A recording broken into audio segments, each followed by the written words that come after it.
तरह से वेद व्यास महाभारत के ऊपर आधारित है। यदि आप इसका निरंतर श्रवण करते रहना चाहते हैं तो इस चैनल को सब्सक्राइब जरूर कर लें और आगे आने वाली सभी पॉडकास्ट के नोटिफिकेशन के लिए बेल आइकन को भी जरूर से प्रेस कर दें। अब हम सुनेंगे पांडव पक्ष के रथी और अतिरथियों की गणना। भीष्म जी ने कहा, राजन, मैंने तुम्हारे पक्ष के रथी, अतिरथी और अर्धरथी तो सुना दिए। अब यदि तुम्हें पांडव पक्ष के रथी आदि सुनने की उत्सुकता है तो वो भी सुनो। प्रथम तो राजा युधिष्ठिर ही बहुत अच्छे रथी हैं। भीम तो 8 रथियों के बराबर है। बाण और गदा के युद्ध में उसके समान दूसरा कोई योद्धा नहीं है। उसमें 10,000 हाथियों का बल है तथा वो बड़ा ही मानी और तेजस्वी है। माद्री के पुत्र नकुल सहदेव भी अच्छे रथी हैं।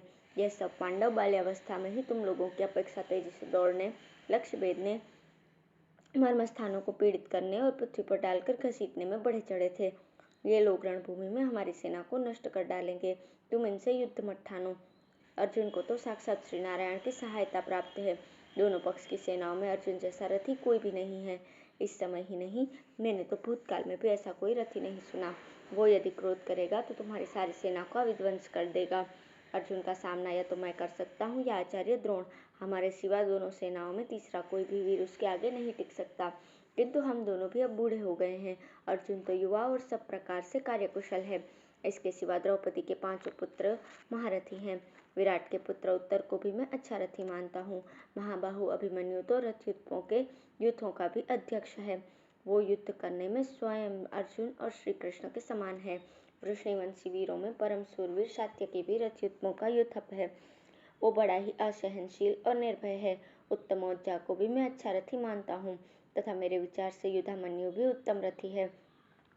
विराट और द्रुपद बूढ़े होने पर भी युद्ध में अजय हैं।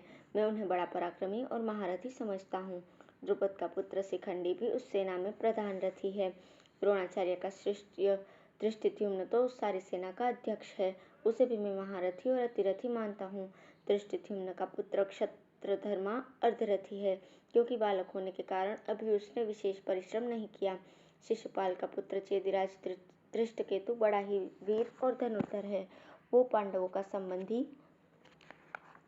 और महारथी है। इनके सिवा क्षत्रदेव, जयंत, अमितौजा, सत्यजीत, अज और भोज भी पांडवों के पक्ष में महान पराक्रमी और महारथी हैं। केकई देश के 5 सहोदर राजकुमार बड़े ही दृढ़ पराक्रमी, तरह तरह के शस्त्रों से युद्ध करने वाले उच्च कोटि के रथी हैं। कौशिक, सुकुमार, नील, सूर्यदत्त, शंख और मदिराश्व ये सभी बड़े अच्छी रथी और युद्ध कला में निष्णांत है। महाराज वार्धक्षेमी को मैं महारथी मानता हूँ। राजा चित्रायुध भी रथियों में श्रेष्ठ और अर्जुन का भक्त है। चेकितान, सत्यधृति, व्याघ्रदत्त और चंद्रसेन ये पांडव सेना में बड़े अच्छे रथी हैं। सेना बिंदु और क्रोधहंता नाम का जो वीर है वो तो श्री कृष्ण और अर्जुन के समान ही बलवान है। उसे भी एक उत्तम रथी मानना चाहिए। काशीराज शस्त्र चलाने में बड़ा फुर्तीला और शत्रुओं का संहार करने वाला है। वो भी एक रथी के बराबर है। द्रुपद का युवा पुत्र सत्यजीत तो 8 रथियों के बराबर है। उसे धृष्टद्युम्न के समान अतिरथी कहा जा सकता है। राजा पांड्य भी पांडव सेना में एक महारथी हैं। वो बड़ा ही पराक्रमी और महान धनुर्धर है। इनके सिवा श्रोणिमान और राजा वसुदान को भी मैं अतिरथी मानता हूँ। पांडवों की और रोचमान भी एक महारथी है। पुरुजीत कुंतीभोज बड़ा ही धनुर्धर और महाबली है। वो भीमसेन का मामा है। मेरे विचार से वो अतिरथी है। भीमसेन का पुत्र राक्षस राज घटोत्कच बड़ा ही मायावी है। उसे मैं रथ उत्पत्तियों का भी अधिपति समझता हूँ। राजन, मैंने तुम्हें ये पांडव सेना के प्रधान रथी, अतिरथी और अर्धरथी सुनाए। मुझे श्री कृष्ण, अर्जुन या दूसरे राजाओं में से कोई जहाँ भी मिलेगा उसे मैं वहीं रोकने का प्रयत्न करूंगा। परंतु यदि द्रुपद पुत्र शिखंडी मेरे सामने आकर युद्ध करेगा तो उसे मैं नहीं मारूंगा, क्योंकि मैंने सब राजाओं के सामने आजन्म ब्रह्मचर्य की प्रतिज्ञा की है। अतः किसी स्त्री को अथवा जो पहले स्त्री रहा हो उस पुरुष को मैं कभी नहीं मार सकता। शायद तुमने सुना हो, ये शिखंडी पहले स्त्री था। ये कन्या रूप से उत्पन्न होकर पीछे पुरुष हो गया है, इसलिए उससे मैं युद्ध नहीं करूंगा। इसके सिवा रणभूमि में और जो राजा मेरे सामने आएंगे उन सबको मैं मारूंगा, किंतु कुंती पुत्रों के प्राण नहीं लूंगा। भीष्म जी का शिखंडी के पूर्व जन्म की कथा सुनाना। अम्बा का भीष्म द्वारा हरण और स्वाल्व द्वारा तिरस्कार। दुर्योधन ने पूछा, दादाजी, आज ताई शिखंडी यदि रण क्षेत्र में बाण चढ़ाकर आपके सामने आएगा तो भी आप उसका वध क्यों नहीं करेंगे? भीष्म जी बोले, दुर्योधन, शिखंडी को रणभूमि में अपने सामने देखकर भी जो मैं नहीं मारूंगा उसका कारण सुनो। जब मेरे जगत विख्यात पिता शांतनु जी स्वर्गवासी हुए तो मैंने अपनी प्रतिज्ञा का पालन करते हुए चित्रांगद को राज सिंहासन पर अभिषिक्त किया। जब उसकी भी मृत्यु हो गई तो माता सत्यवती की सलाह से मैंने विचित्रवीर्य को राजा बनाया। विचित्रवीर्य की आयु बहुत छोटी थी, इसलिए राजकार्य में उसे मेरी सहायता की अपेक्षा रहती थी। फिर मुझे किसी अनुरूप कुल की कन्या के साथ उसका विवाह करने की चिंता हुई। इसी समय मैंने सुना कि काशीराज की अम्बा, अंबिका और अम्बालिका नाम की 3 अनुपम रूपवती कन्याओं का स्वयंवर होने वाला है। उसमें पृथ्वी के सभी राजाओं को बुलाया गया था। मैं भी अकेला ही रथ में चढ़कर काशीराज की राजधानी में पहुंचा। वहाँ ये नियम किया गया था कि जो सबसे पराक्रमी होगा उसे ये कन्याएं विवाही जाएंगी।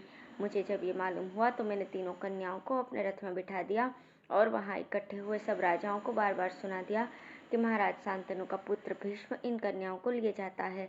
आप लोग पूरा बल लगाकर इन्हें छुड़ाने का प्रयत्न करें। तब वे सब राजा अस्त्र शस्त्र लेकर मेरे ऊपर टूट पड़े और अपने सारथियों और रथों को तैयार करने का आदेश देने लगे। उन्होंने रथों पर चढ़कर मुझे चारों ओर से घेर लिया। मैंने भी बाण वर्षा कर उन्हें सब ओर से ढक दिया।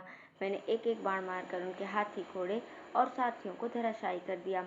मेरी बार चलाने की ऐसी फुर्ती देखकर उनके मुंह पीछे को फिर गए और वे मैदान छोड़कर भाग गए। इस प्रकार उन सब राजाओं को जीतकर मैं हस्तिनापुर में चला आया और भाई विचित्रवीर्य के लिए वे तीनों कन्याएं माता सत्यवती को सौंप दी। मेरी बात सुनकर सत्यवती को बड़ा आनंद हुआ और उसने कहा, बेटा, बड़े आनंद की बात है, तुमने सब राजाओं पर विजय प्राप्त की। फिर जब सत्यवती की सलाह से विवाह की तैयारी होने लगी तो काशीराज की सबसे बड़ी पुत्री अम्बा ने बड़े संकोच से कहा, भीष्म जी, आप संपूर्ण शास्त्रों में पारंगत और धर्म के रहस्य को जानने वाले हैं, अतः मेरी धर्मानुकूल बात सुनकर फिर आप जैसा करना उचित समझे वैसा करें। पहले मैं मन ही मन राजा साल्व को वर चुकी हूँ और उन्होंने भी पिताजी को प्रकट न करते हुए एकांत में मुझे पत्नी रूप से स्वीकार कर लिया है। इस प्रकार मेरा मन तो दूसरी जगह फंस चुका है। फिर कुरुवंशी होकर भी आप राजधर्म को तिलांजलि देकर मुझे अपने घर में क्यों रखना चाहते हैं? यह बात मालूम करके आप अपने मन में विचार करें और फिर जैसा करना उचित समझे वैसा करें। तब मैंने सत्यवती, मंत्रीगण, ऋत्विक और पुरोहितों की सलाह लेकर अम्बा को जाने की आज्ञा दे दी। अम्बा वृद्ध ब्राह्मण और धात्रियों को साथ लेकर राजा साल्व के नगर में गई। उसने साल्व के पास जाकर कहा, महाबाहो, मैं आपकी सेवा में उपस्थित हूँ। यह सुनकर साल्व ने कुछ मुस्कुराकर कहा, सुंदरी, पहले तुम्हारा संबंध दूसरे पुरुष से हो चुका है, इसलिए अब मैं तुम्हें पत्नी रूप से स्वीकार नहीं कर सकता। अब तुम भीष्म के ही पास चली जाओ। भीष्म तुम्हें बलात्कार कर ले गया था, इसलिए मैं तुम्हें ग्रहण नहीं करना चाहता। मैं तो दूसरों के धर्म को उपदेश करता हूँ और मुझे सब बातों का भी पता है। फिर पहले दूसरे के साथ संबंध हो जाने पर भी मैं तुम्हें कैसे रख सकता हूँ? अतः अब तुम्हारी जहाँ इच्छा हो वहाँ चली जाओ। अम्बा ने कहा, शत्रुदमन, भीष्म जी मेरी प्रसन्नता से मुझे नहीं लेकर गए थे। मैं तो उस समय विलाप कर रही थी। ये बलात् सब राजाओं को हराकर मुझे लेकर गए थे। साल्वराज, मैं तो निरपराध और आपकी दासी हूँ। आप मुझे स्वीकार कीजिए। अपनी सेविका को त्यागना धर्मशास्त्रों में अच्छा नहीं कहा गया है। मैं भीष्म जी से आज्ञा लेकर तुरंत ही यहाँ आ गई हूँ। भीष्म जी को भी मेरी अभिलाषा नहीं थी। उन्होंने तो अपने भाई के लिए ही ये काम किया था। मेरी छोटी बहन अंबिका और अम्बालिका का विवाह उन्होंने अपने छोटे भाई विचित्रवीर्य से ही किया है। मैं तो आपके सिवा और किसी का भी वर का अपने मन में भी चिंतन नहीं करती।